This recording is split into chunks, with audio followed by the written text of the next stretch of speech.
sejak muda sebelum menikah, saya itu sudah punya sakit mah ya. Kalau kita nikah sudah 12 tahun ya kita menikah. Saya sering sakit mah. Kalau seminggu itu opname 2 kali. Opname 2 kali. Istri saya itu punya anak kecil, dia nggak bisa ngerawat saya. Sementara saya di rumah mertua yang di daerah Siraman. Sering Pak Agung saya itu pulang, naik sepeda motor itu jam setengah 12 malam. Itu pulang itu sambil muntah-muntah Pak Agung. Saya nggak tahu itu sakitnya kenapa. Tapi tiap kali saya opname itu juga nggak pernah lama karena emang nggak punya uang untuk meneruskan opnamenya. Sampai suatu ketika saya itu ngikuti seminar di Malang, itu di Pondok Malang. Sebenarnya seminarnya tentang bisnis. Dan di situ itu kebetulan kita satu kelas dengan Dokter Ita ya. Dokter Ita itu teman kita dari Madura. Saya itu tanya gitu, dokter, saya punya sakit mah. Menurut jenengan itu apa ya obatnya? Saya pikir ya Promak, Ranitidin atau Waisan kayak gitu.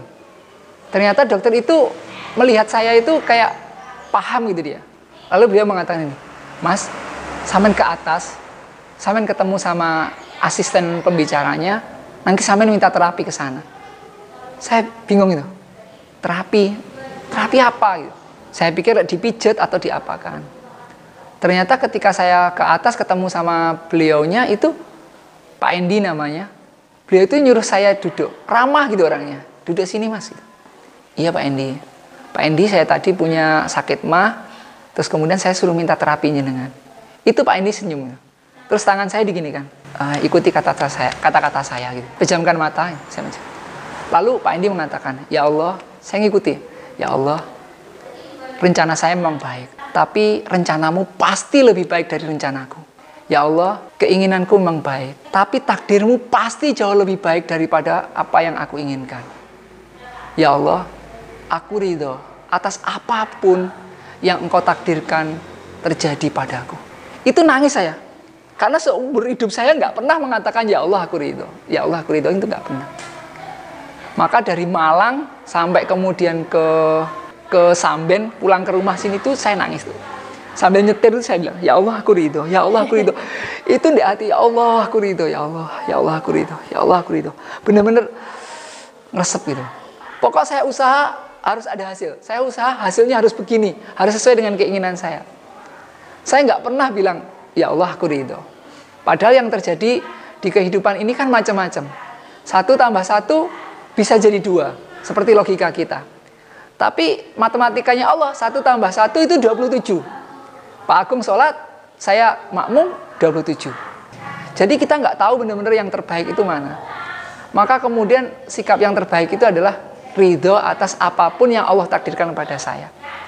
Mulai saat itu, apapun yang terjadi, ada rekan kerja yang keluar, saya bilang, ya Allah aku ridho. Innalillahi wa inna ilaihi rajiun. Segala sesuatu darimu dan akan kembali kepadamu. Ya Allah, berikan kepadaku ganti yang lebih baik dari apa yang engkau ambil. Enak udah kita pasrah aja sama Allah. Pasti ditata lebih baik. Kalau besok kita ada hari, besok Allah kasih makan.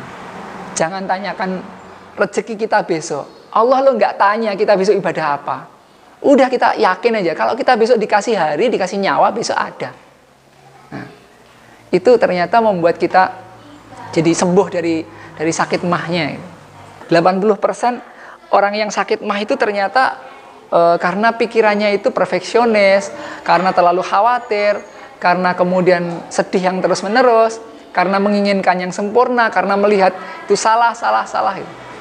Kenapa saya bisa tahu semua itu? Karena saya pelakunya. Saya dulu begitu. Melihat karyawan atau rekan kerja nggak bener kerjanya ya marah. Kemudian lihat hasilnya usaha kita nggak sesuai, marah. Kalau istri melakukan sesuatu yang sekiranya nggak benar, marah. Itulah yang membuat ternyata sakit mah. Mbak direvisi yang ini ya, di sini. Itu kalau dulu walaupun 7 kali belum sesuai dengan keinginan saya, ya saya marah. Tapi kalau sekarang, ya, ini udah Mbak, udah terbaik. Ini Pak, kalau ini nanti dibenahi, ini nanti akan jadinya begini. Oh ya. Dia sudah memikirkan yang terbaik. Maka tugas saya sebagai pemimpin itu kemudian juga harus berlapang dada atas usaha terbaik yang dilakukan tim saya gitu. Yang paling enak itu ketika kita itu merasa dititipi. Karena datangnya titipan itu tidak membuat kita euforia, dan kemudian hilangnya titipan itu tidak membuat kita sedih. Kalau kita udah merasa ini milik saya, nanti Allah menghilangkan itu dengan mudah, kecewa kita gitu. Padahal itu milik Allah semua itu. Diri kita, nyawa kita itu milik Allah semua. Anak kita, istri kita. Maka yang terbaik itu titipkan sama Allah. Itu milik Allah semua. Dan gunakan sebaik-baiknya untuk Allah gitu.